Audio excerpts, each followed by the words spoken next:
Hello, welcome to the London Buddhist Shrine Room, London Buddhist Centre Shrine Room here in Bethnal Green.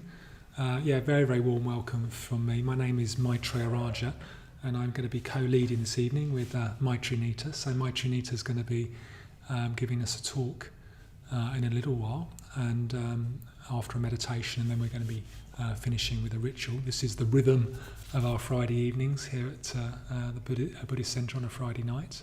So we're going to be carrying on with that. So really, really warm welcome to you if you've been waiting for a little while for us to go live. And do write in the chat box your name and where you're tuning in from. We've had people tuning in from all over the place in the last week, so it'd be really good to know where you're tuning in from. So just write your name, say hello, where you're from. And I'm going to say a little bit more about the evening in a moment, but I'll just take the opportunity now just to welcome you as you come. So anybody said hello in the chat box? So far, Ramesh in India says Namo Buddhaya. Namo Buddhaya, Jai Bim. Hello Ramesh. Yes. I'm also here we've got Wayne and Fred, who are our excellent tech people, who this all couldn't happen without them.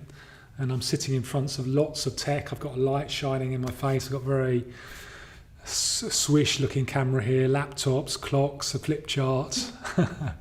You just get to see the nice shrine. Anybody else, Fred? So Darren in Peterborough. Hi, Darren. Debbie in West Wales. Hi, Debbie. That's it so far. Okay.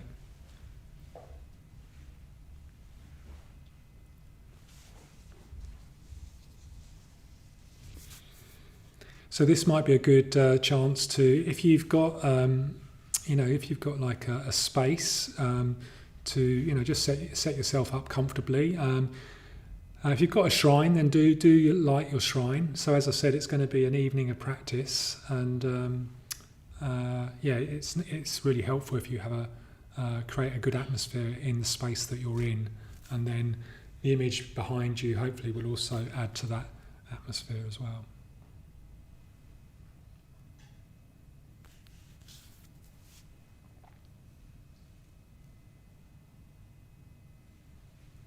Anna Pires in Cambridge says hello. Okay, hi Anna. So you've been a regular on the Friday night. Nice to have a few regulars. Welcome to you again. And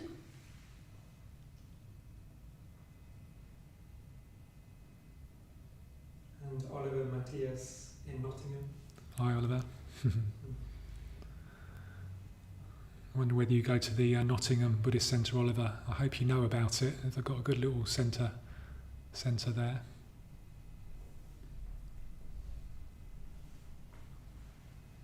No, Arya Varchin and Paraga and various other people there. Satchanama. Any more hellos? Yeah, Said or possibly Ched in Norfolk. Hi, welcome. Okay, so what I do, I think I'm going to make a start now. So, so this is the fifth week where on Friday night, where we've been exploring a very rich symbol from the Buddhist tradition, the 5 Buddha mandala, and we've been talking about 5 archetypal Buddha figures. So we've spoken. There's been 4 talks on the last 4 weeks, and this is the 5th talk that we're going to be hearing tonight. And in a way, the 5 Buddha mandala is a very sort of potent image, symbol, which is trying to communicate something of deep value or high value. It's trying to evoke what a human being can be like, what an enlightened being could be like. And these different Buddha images are ways of like trying to understand what the enlightened mind, what the mind of a Buddha is like.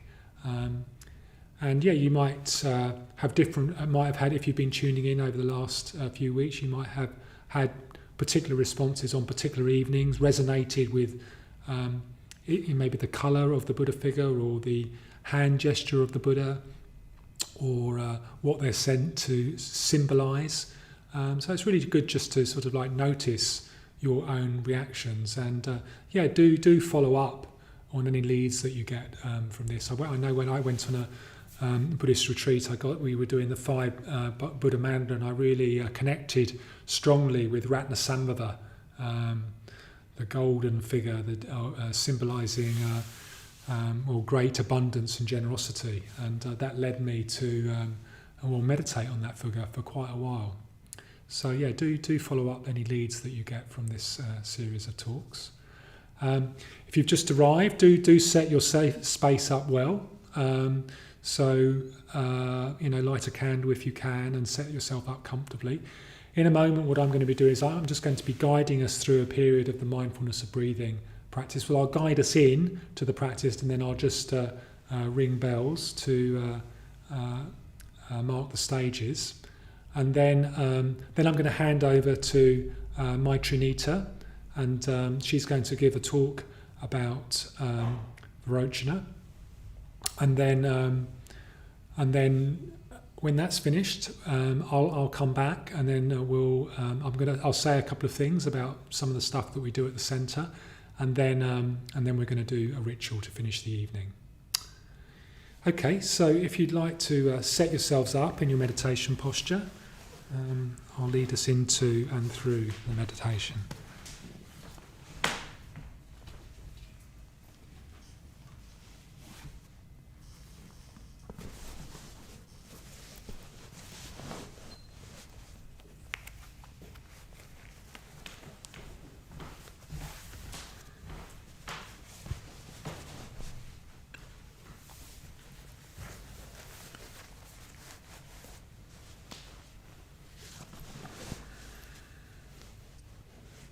Okay, so really settling down into your bodily experience in the present moment. So feeling the weight of your body flowing down through the sitting bones into the cushion or the chair.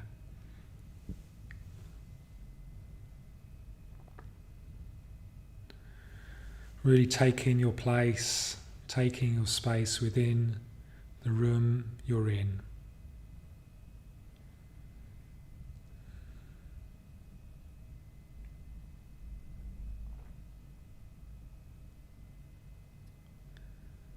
And just seeing if you can cultivate an imaginative connection with us here in the London Buddhist Centre, so myself, Maitrinita, Wayne and Fred.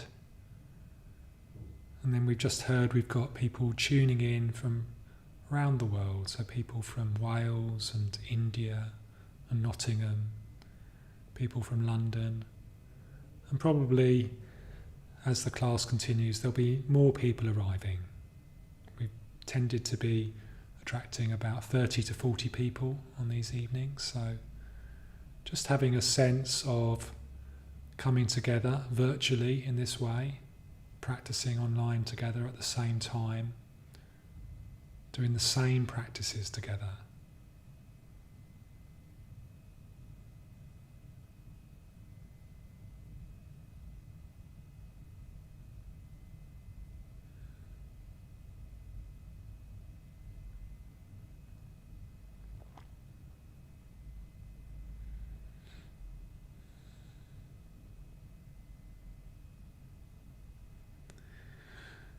And just tuning in to what kind of mood you're in, what kind of day, week you've had, and how that's left you feeling in the present moment.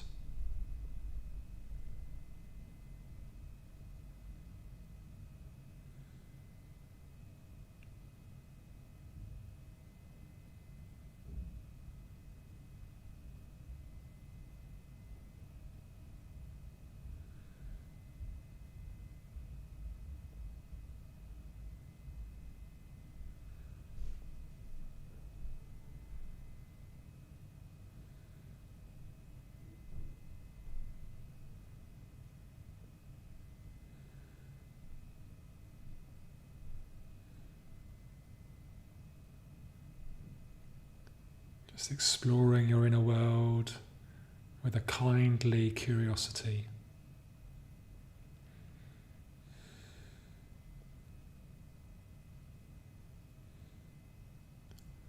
And just allowing yourself to be how you are and who you are.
Sitting here quietly with yourself and just honouring all the potential you have to grow as a human being.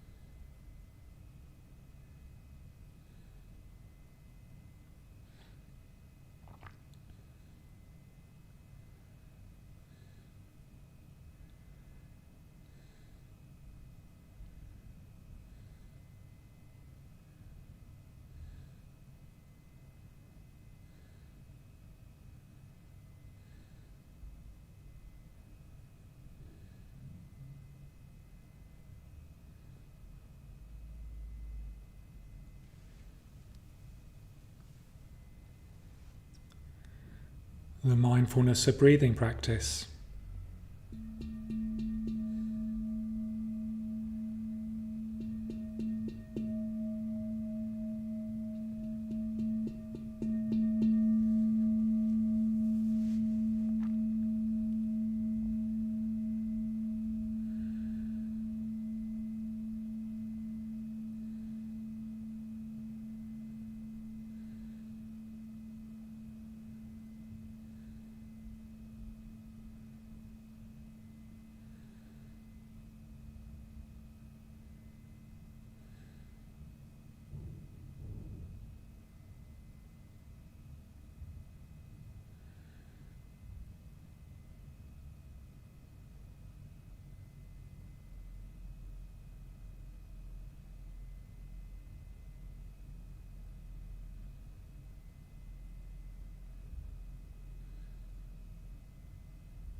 Okay, so yeah, very good to meditate with you all.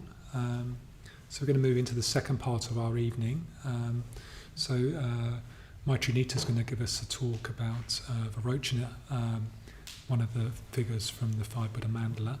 And I remember Maitrinita giving a talk a long time ago now. She probably doesn't remember it now, but it must be, 23 years ago or something, in this shrine room, and just being really struck by her ability to communicate and a certain sort of seriousness about her.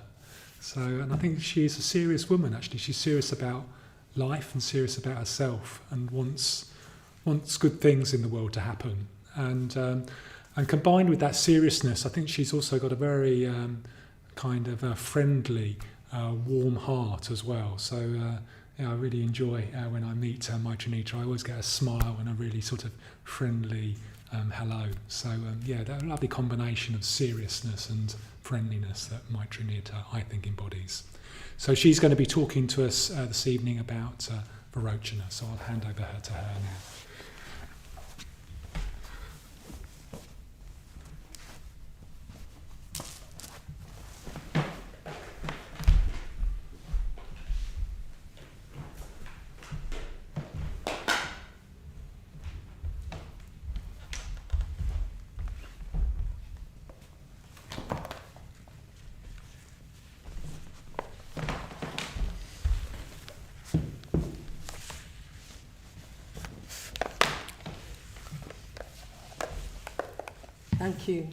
Thank you, Maitrinita, for that lovely introduction.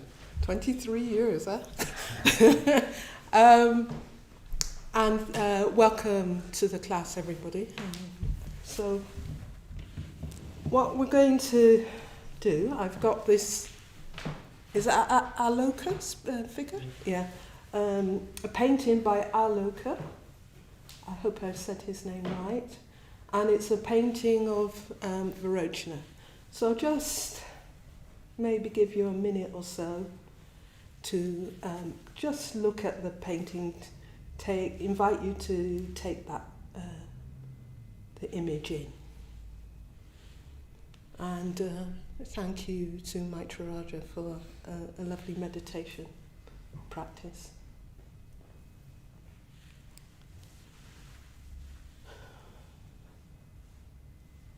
Just gather myself as well while we're here. And thank you to Wayne and Fred for our technical, the technical side. Okay. So what would I like to start with? So Vairocana. Vairocana is one of the five Buddhas, which Maitrinita talked about a little bit in his introduction. And Vairocana represents, along with the other four figures, it represents certain aspects of the Buddha's mind, the awakened mind. So this figure here, Vairocana, represents, another word for Vairocana is the Illuminator. The Illuminator.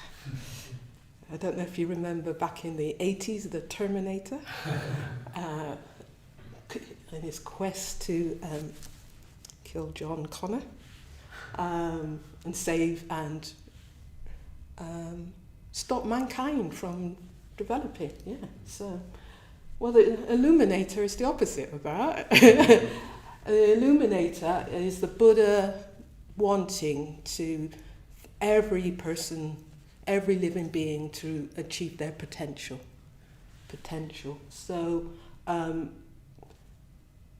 the historical Buddha, Shakyamuni, was very much associated with his presence, shining, clear, serene presence, serene presence. And people who came into contact with him sometimes would immediately, quite a lot of people were really struck by his appearance and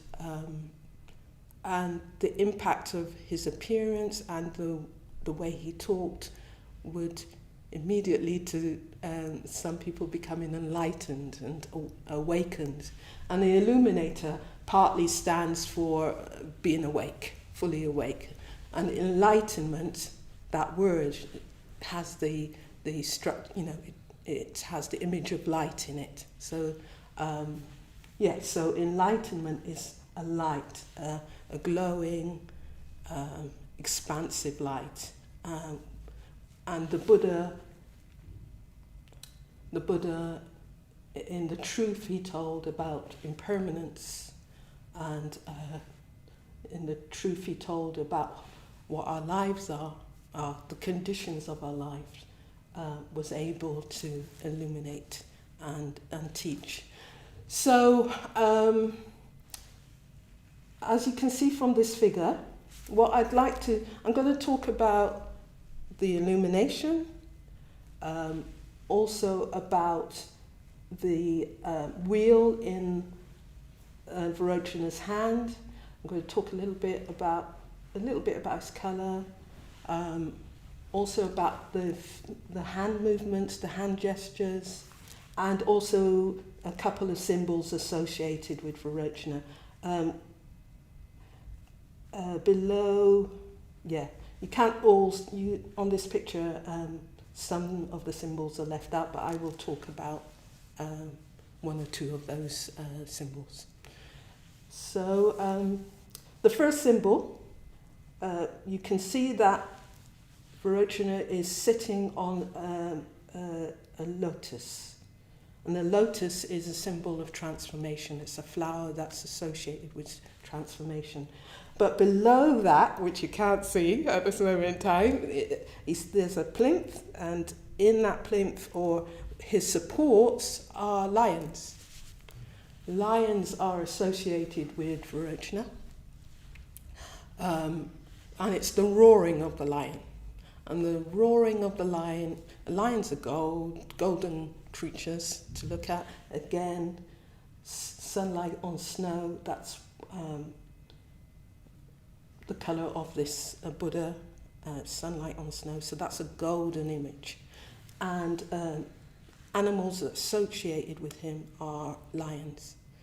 And lions, as everybody knows, are majestic creatures. When they roar, you stand still. You get a shiver down your back.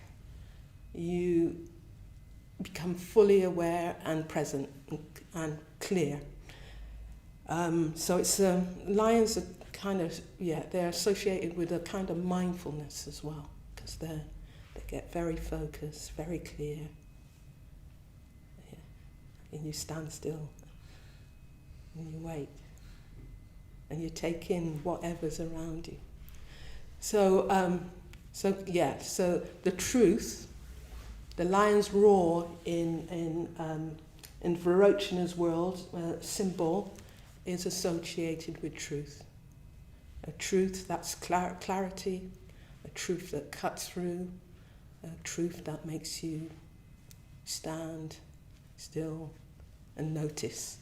Stand still and notice. So, and I'm just thinking, if you just think about a lion's roar, it really moves through you. So the truth, at its most profound, just goes straight in, and it leaves nothing out. It just takes over you and overwhelms you in one level. So you've got this image of the lion, which is a powerful creature, roaring, having an effect on all the creatures that are in its environment, having an impact on all of those. So it has an impact, and it's a very strong and powerful impact. So that's a powerful a symbol of the truth, but also in the depiction of Vairocana, the symbolicness of Vairocana, we're talking about the colour of fulfillment. That's what we're talking about in this session. So the lion's roar fulfills, because it seeps through, but also the colour. The colour of Vairocana is sometimes called sunlight on snow. The colour is associated with sunlight on snow, and you've got an image of the snow in this depiction. The snow is here, and again the snow has opposites: snow and sunshine. Snow is cold. Snow is cool. Snow is associated with space and tranquility and calm. And then there's the image of the sun on the snow, and that's heat and warmth, and they're both together. I have just a little image of Rothko painting, and that you can have it up that way or the other way. It doesn't matter. It has an impact. This feels strongly to me like an image of sunlight on snow for me, as an image, and golden image of that. So there's that contrast between heat and cold, hot and cold, coolness and heat, yeah? And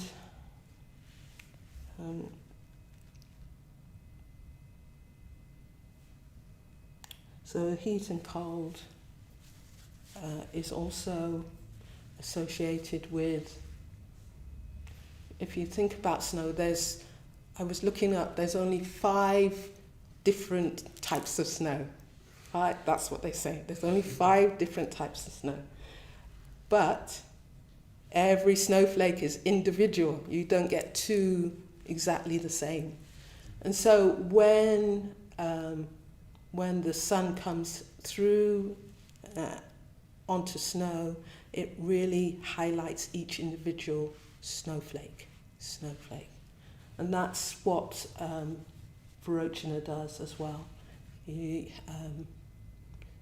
When we talk about potential, he's looking, exploring, showing that we all are very individual, and we all can sparkle, I guess, even in the snow. So when I was thinking about what is the colour of fulfillment, what does that mean, the colour of fulfillment? Fulfillment is satisfaction. Yeah, it's achieving things. It's potential. It's potential. And one of the things about the Buddha, the Vairocana Buddha, is that he is associated with, I guess, an appreciation of potential and wanting everybody to achieve their potential. The Vairocana is also associated with the gods, and the gods in Tibetan Buddhism are associated with mental states. They're not a god who's a creator god. It's a god's. There's the wheel of the Tibetan wheel of life. We've got 2 wheels. This is the Dharma chakra wheel, and you've got the Tibetan wheel of life, which shows us how we live, what our experiences are. So it covers all the mental states, and the God realm, which is a realm where you're satisfied. You're satisfied. You're just satisfied, and it's associated with higher mental states, meditation states, dhyanic meditation states. Yes, it can be associated with that. So you can, you may have had an experience of being really absorbed in your meditation practice, really feeling that everything is, you feel connected and everything is flowing, and that you are getting a sense of impermanence and interconnection and wisdom and compassion. That can be some of the qualities of a dhyanic mental state, meditation states. And when you meditate for a while, you may get beginner's mind. You can get dhyanic experience straight away, or it may take you a while to practice and explore that. So, as I said, it can be the God realm is a realm that is highly refined mental meditation states. But it can also be a realm that is associated with complacency. So, and the Vairocana Buddha, complacency can be another interpretation of complacency, can be ignorance. So when I talk about ignorance in that way, is that you can see, possibly one of the interpretations of ignorance is that you can see suffering, or you can see that, or you've had the possible opportunity of seeing the truth about things, but you choose not to. You choose to just stay with your whatever is, that satisfied state. Yeah. So it can be a willful turning away from the truth, or it may not even be that strong. Yeah. It's also the godlike realm can be associated with boredom. Yeah. But boredom can be part of that state. But there may be where you don't kind of explore that. You don't explore that. But you stay in what you know. You stay in what you know. So that can be, yes. So an association with Vairocana is ignorance, the poison of ignorance. Yeah. He works with the poison of ignorance. Yeah. So Illuminator, he illuminates ignorance and works with it through growing awareness. Yeah, through growing awareness. So so that's the colour. And we've talked about the lion. So the subtlety is the colour, the snow, sunlight on snow, and you've got the roar of the lion, and both of them are illuminating the truth, expressing the truth. In order to move from ignorance, if you want to awareness and to awakening, we have the wheel of the Dharma, which is this middle golden wheel. Golden wheel is also associated with the sun. The Vairocana is associated with the sun. The wheel he carries is associated with the sun. And the wheel turns. He turns the wheel in his hands. That he's turning the wheel in his hand. And this wheel is the Dharma. Yeah, it's the Dharma. It's, the Dharma, the teaching, and the Dharma is the teachings of the Buddha. Yeah, and it's, there's 8 spokes on this wheel. And that's the Eightfold Path. The Eightfold Path is this circle, and each section of the circle is an aspect that we can transform through practice. So there's 8, as I said, it's the Noble Eightfold Path. It's the quest from ignorance to wisdom and compassion. Yeah, and so there's 8. As I said, there's 8 aspects. There's vision. There's right vision. It's called right emotion, right effort, right action, right speech, right livelihood, right mindfulness, and right samadhi. So right doesn't mean right and wrong. It's just the main thing about it is that it's about achieving your potential. And if you go into any of these aspects, any of these qualities, like perfect emotion, we're already practicing that. If you do the metta bhavana, you're starting to practice that. If you do the mindfulness of breathing practice, you're starting to explore mindfulness and moving in. You could move into samadhi, and the Eightfold Path doesn't mean that you have to go from one. It's not only I have to conquer metta before I go on to effort. They're flowing between them. They flow into each other. Yeah. You could stay with one for a while and explore that. Yeah. And the path is a discovery path. It's a quest. Yeah. It's not really goal orientated. It's not outcome orientated. It's you explore, you be with explore your.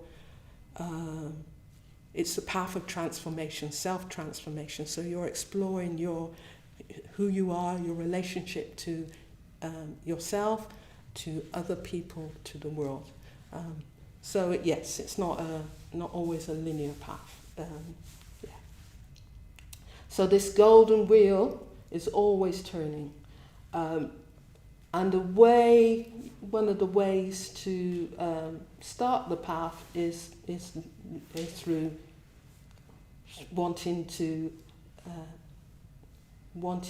be curious, showing an interest, starting to move away from ignorance. Yeah, starting to move away from ignorance. So the next image is the Mudra, teaching Mudra. Yeah. So you could put your hands like that. Have a go. Putting your hands like that. Yeah. Yeah. And see how long you can hold that for. So yes, it's the teaching Mudra, and it's again associated with the Buddha because it also symbolizes the Buddha's desire to teach. Yeah, once he was enlightened. Fred has stopped already.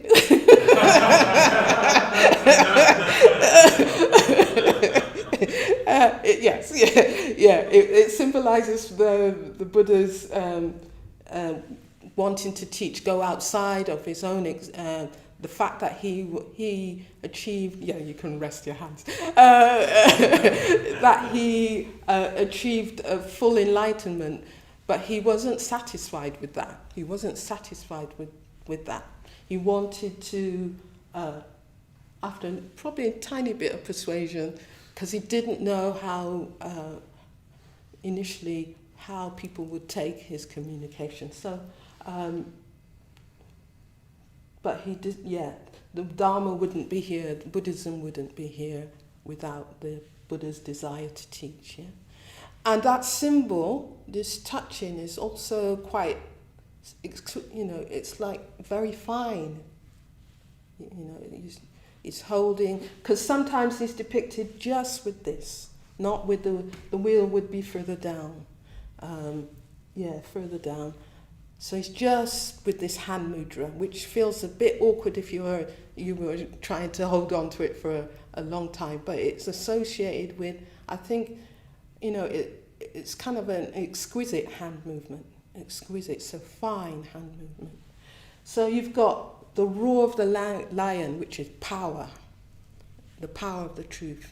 And then you've got this exquisite hand movement, which is the fineness of the truth. Yeah, you've got this contrast. And again, in the colours, the snow, the sun on snow, heat and coolness, you've got this contrast. Yeah? And one of this, I think I'll just say the last thing about the symbol is that the gods also, in the realm of the wheel of life, the Tibetan wheel of life, there is a Buddha in that image, and the Buddha is Vairocana, and he's playing a lute, and the lute, I guess, is something like a harp, and he plays the music of impermanence. Yeah. So I guess it's saying that you could interpret that as the music of impermanence is that you can only wake up maybe or move away from ignorance in the God realm. So it's associated with beauty. So if you can tap into the beauty, maybe that fragility of life is shown up. So music can be a symbol of impermanence. So I was kind of thinking about what kind of, instead of the lute, what would be my kind of symbols of impermanence in terms of music? And I was thinking of instruments like the cello. I associate that, the sound it makes with this sound that goes right in and is talking about, communicates something very fine and beautiful and deep. And then also an instrument like the kora from South Africa, from West Africa, that also starts to communicate something of that for me. And I've just been starting to listen to some raga of India. Again, in the God realm, or even, I'm just thinking about where the illumination comes from me. So music is one of the ways that I start to feel a sense of connection to others and the fragility of life and the beauty of life. So I was in those instruments. How long have I got? 2 minutes, okay. So, and I was also thinking about a couple of songs. And one was Johnny Cash's version of Hurt, a song about impermanence, and Bob Marley's No Woman, No Cry, a live version. 1975. Go listen to it if you haven't. And I just thought about just some people who symbolize for me illuminators in my current life. I'm just reading about Dr. Ambedkar and how he helped transform the lives of the Dalits in India, and that sense of that presence. And here at the centre, we wouldn't have this centre without Bhante Sangharachita and his impact on lots of people here in transforming their lives. And I think about Nelson Mandela and Barack Obama's election at the time. So we're just thinking about those. And just to finish with, I'm just thinking, where do we get our moments of illumination now? Well, meditation practice, retreats for me, nature, I said music. So the sense of fulfillment, art, Picasso, Rothko, those kind of things. Anyway, this is my exploration on Vairocana and the colour of fulfillment.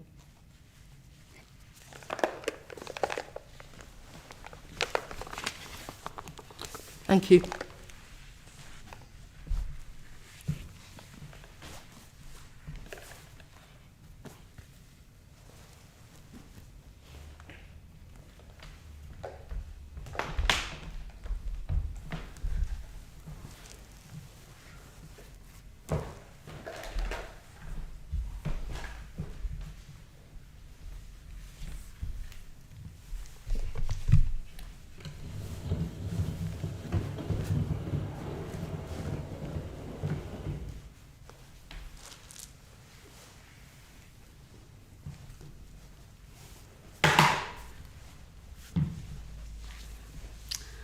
Okay, thank you very much, Maitrinita. I felt as though you really evoked some of the qualities and the symbolism of Vairocana very clearly for us with your own sort of like personal way in terms of, music and people who've illuminated or touched your heart with beauty, to the contrast between the fine hand gestures of the Mudra and also the lion's roar. So thank you very much for that. Okay, so I'm just going to say a couple of things now before we move into doing a ritual together.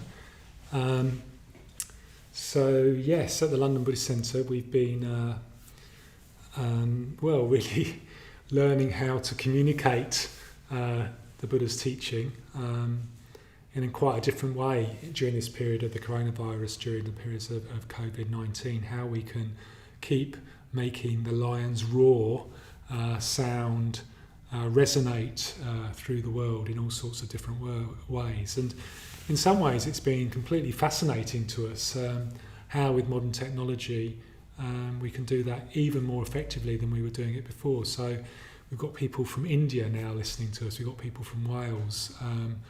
Usually we'd have the Friday night class and it would literally be able to just communicate with people in the shrine room. But with technology, we've really been able to have a further reach, and it's been really fantastic. Next week, we're going to be stepping up our activities. We're going to be introducing in-person lunchtime classes, and from Monday to Friday between 1 and 2.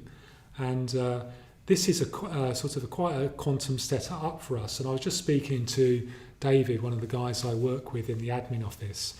And we were just sort of reflecting that actually with doing these classes, this takes the amount of activity we're doing up at the London Buddhist Centre to more than what we were doing when we were open and we were running activities pretty fully here 6 days a week, Sundays as well sometimes.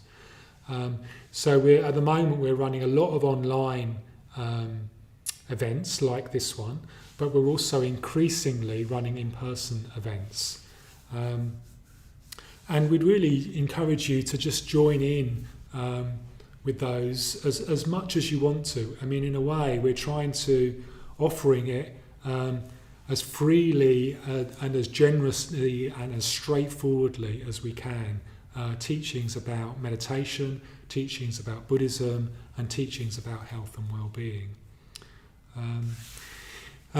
In order to do this, we do have expenses, and I've got this marvellous camera in here, sort of videoing this, and there's lighting and there's various other bits of tech. Dana Utah's just been down to John Lewis and ordered from John Lewis 500 quid's worth of stuff so that we can set up our communal room, so that can be a new cloakroom, so that we can have socially distanced in-person retreats at the Buddhist Centre in a safer way over the next 3 months. So if you value what we've been doing online, if you've been coming along to the centre and you've been valuing the in-person work that we've been doing, please do give to us. Fred's going to post a link which will, you can just go directly. You can throw a tenner into the bowl, as it were, for tonight's class if you've appreciated what you've been experiencing so far. The absolute best way of giving to us is to set up a regular standing order. So if you've been tuning in for a while and you feel ready to sort of commit in that way, then please do think about setting up a regular standing order. And just one more highlight to point you towards. So we've got a new course coming up, which is starting on the 21st of September, running through to the 27th of September. And it's called Breaking Free. And it will be a very sort of stimulating, rich course, giving you lots of material for how to deepen your meditation practice and how to deepen your understanding of Buddhism. And it will culminate on the 27th with a full-day festival, our Padmasambhava Day Festival. And, there's lots I could say about Padmasambhava. I don't have time to say anything really now, only to say that he's a figure from the tradition associated very much with transformation. So if you've been tuning into a few of our online events, and how about joining the Breaking Free course? You can join that. Just sign up free online for that, and then we'll give you more information about the various things that will be happening, and then you can, in a way, you can choose to tune in with as much or as little as you'd like to. Okay, so what we're going to do this evening is we're going to do a threefold puja this evening, and I'm going to just start us off with a reading about this figure Vairocana, which will, in a way, prepare ourselves for the ritual, and then I'm going to do the threefold puja, and so some of you may be tuning in for the first time and maybe never done a ritual before. So if you don't want to join in, just sit, look at me and look at the shrine, and just sort of be here in the spirit of being present and interested in something that you've never witnessed before. I know many of you tuning in will have done rituals before, so as you know, we do it in a call and response, so I say a line and you say a line back. So we'll do that for the first section, and then we'll do the refuges and precepts together in unison after the first section, and then we'll have the second section, and then the third section, and then at the end of the third section, Maitrinita is going to lead us in the Shakyamuni mantra. So over the course of these last 5 weeks, we've really been trying to evoke the full richness of the enlightened mind, the mind of the Buddha, the mind of Shakyamuni. And so we're going to sort of like try to, through the mantra, evoke his presence, call him into awareness. So awareness in this shrine room, but awareness in your room, in your individual living space as well. So if you'd like to, you can join in with the mantra, and then we're going to make offerings here, and we'll just allow the mantra to slowly die away, and then that will be the end of the ritual.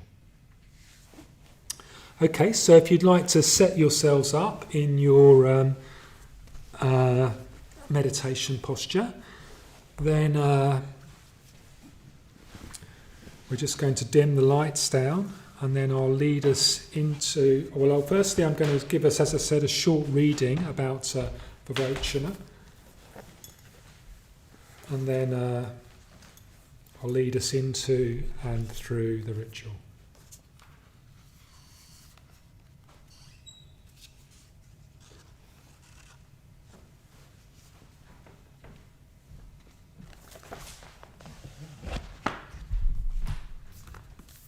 So just taking a couple of minutes just to prepare.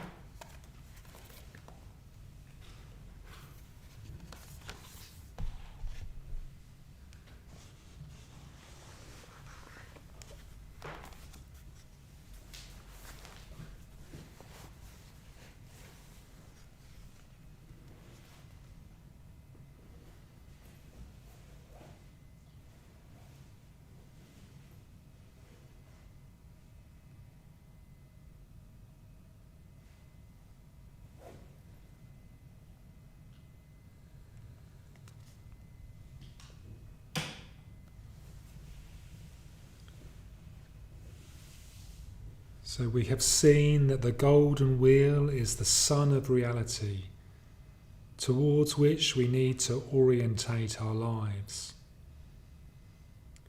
It is a symbol of the Buddha's spiritual kingship over the universe.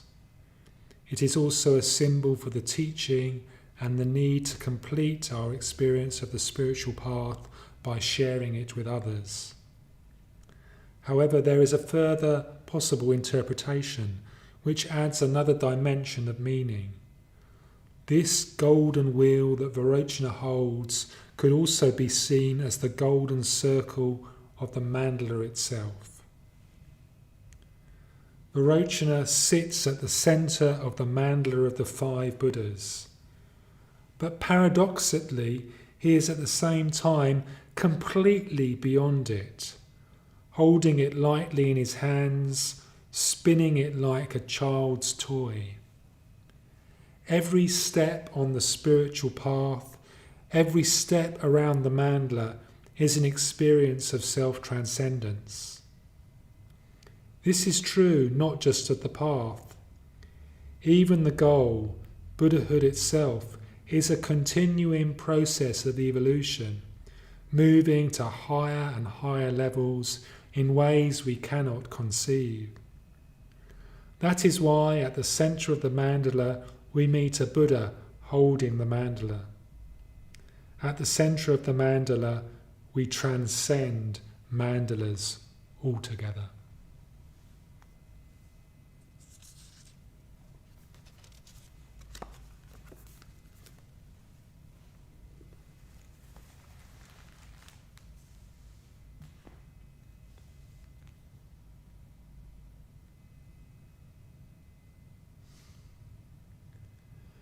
The Threefold Puja.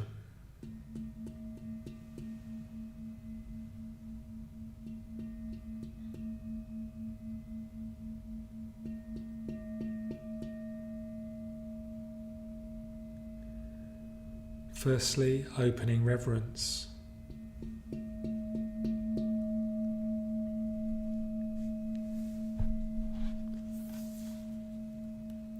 We reverence the Buddha, We reverence the Buddha, the perfectly enlightened one, the perfectly enlightened one, the shower of the way. the shower of the way. We reverence the Dharma, We reverence the Dharma, the teaching of the Buddha, the teaching of the Buddha, which leads from darkness to light. which leads from darkness to light. We reverence the Sangha, We reverence the Sangha, the fellowship of the Buddha's disciples, the fellowship of the Buddha's disciples, that inspires and guides. that inspires and guides.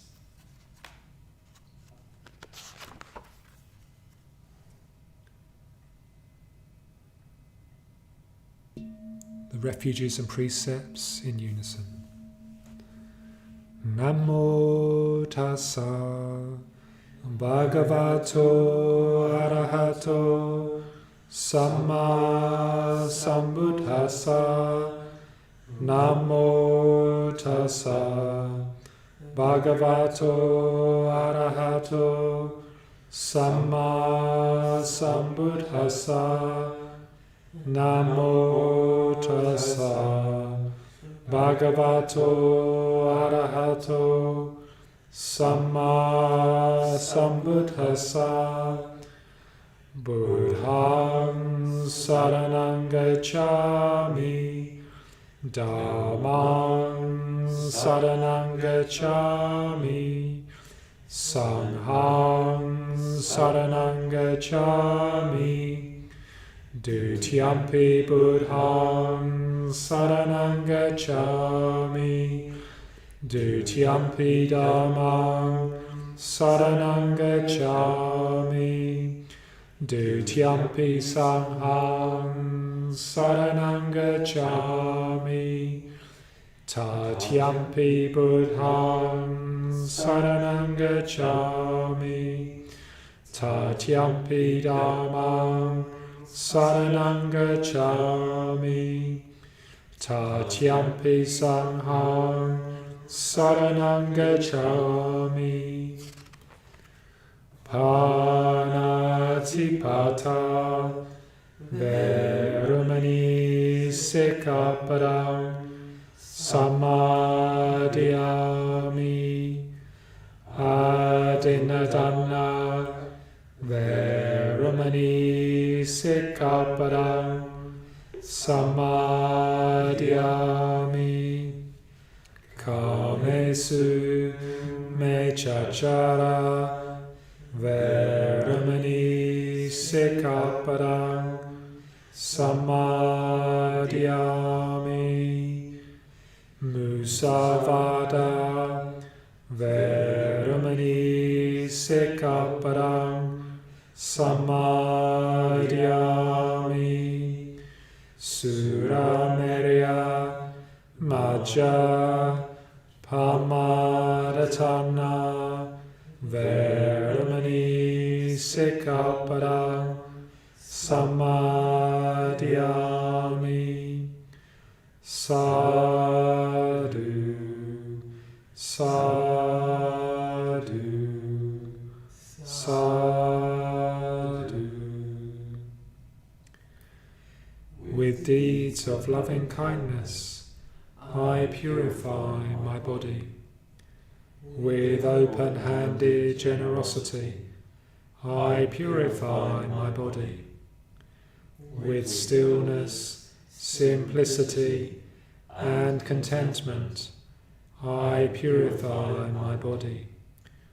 With truthful communication, I purify my speech.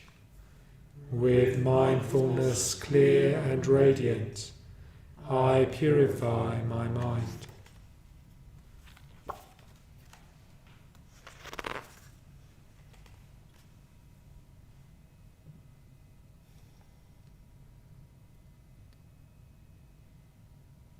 Reverence to the three jewels. We reverence the Buddha. We reverence the Buddha And aspire to follow him. and aspire to follow him. The Buddha was born as we are born. The Buddha was born as we are born.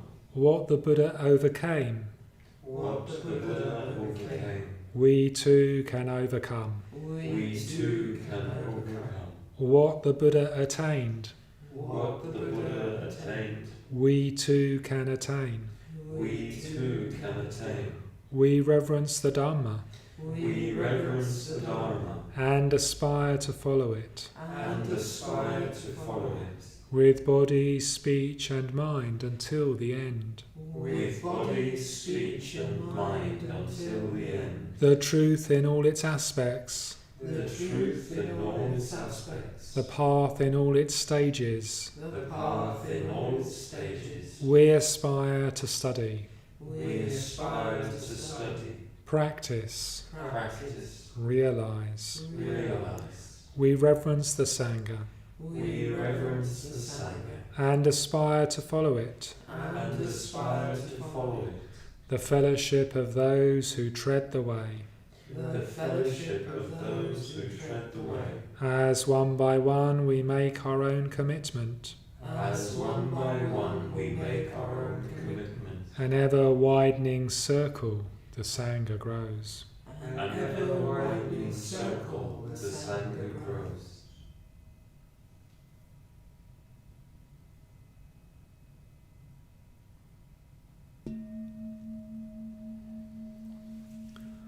Offerings to the Buddha. Reverencing the Buddha. Reverencing the We offer flowers, We offer flowers. flowers that today are fresh and sweetly blooming, Flowers that today are fresh and sweetly blooming. flowers that tomorrow are faded and fallen. Flowers that tomorrow are faded and fallen. Our bodies too, like flowers, will pass away. Our bodies too, like flowers, will pass away. Reverencing the Buddha, Reverencing the Buddha, we offer candles we offer candles. to Him who is the light. To Him that is the light, We offer light we offer light. from His greater lamp. From His greater lamp, A lesser lamp we light within us, a lesser lamp we light within us. the lamp of Bodhi shining within our hearts. The lamp of Bodhi shining within our hearts. Reverencing the Buddha, Reverencing the Buddha, we offer incense, we offer incense. incense whose fragrance pervades the air, Incense whose fragrance pervades the air. the fragrance of the perfect life, The fragrance of the perfect life, sweeter than incense, sweeter than incense, spreads in all directions spreads in all directions throughout the world. throughout the world.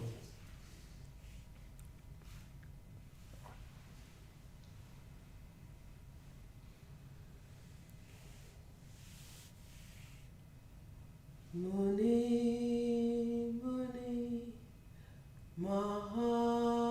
Mahamuni, Shakyamuni, Sadhu, Muni, Muni, Mahamuni, Shakyamuni, Sadhu, Muni, Muni, Mahamuni, Shakyamuni, Sadhu, Muni, Muni, Mahamuni, Shakyamuni, Sadhu, Muni, Muni, Mahamuni, Shakyamuni, Sadhu, Muni, Muni, Mahamuni, Shakyamuni, Sadhu, Muni, Muni, Mahamuni, Shakyamuni, Sadhu, Muni,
Shakyamuni Sadhu Muni Muni Mahamuni Shakyamuni Sadhu Muni Muni Mahamuni Shakyamuni Sadhu Muni Muni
Okay, so that brings us to the end of our evening of practice. So we've had a meditation, we've had a talk, we've done a ritual together. I certainly feel as though that's had an effect on my consciousness. I hope it's had an effect on your consciousness, and you can take that brightness, hopefully, into the weekend with you. So next week at this class, I'm going to be giving a little talkette about a figure from the Buddhist tradition called Vajrasattva. So I hope you'll come back and hear more about that figure next week. I'd like to thank Fred and Wayne and Maitrinita for getting the evening honour here at the London Buddhist Centre, and thank you all for tuning in. So if you'd like to, you can just say goodbye to one another. So say goodbye in the chat box, and what I'm going to do is I'm just going to turn off the sound and quietly put the candles out. So yeah, really wishing you all well wherever you're tuning in from.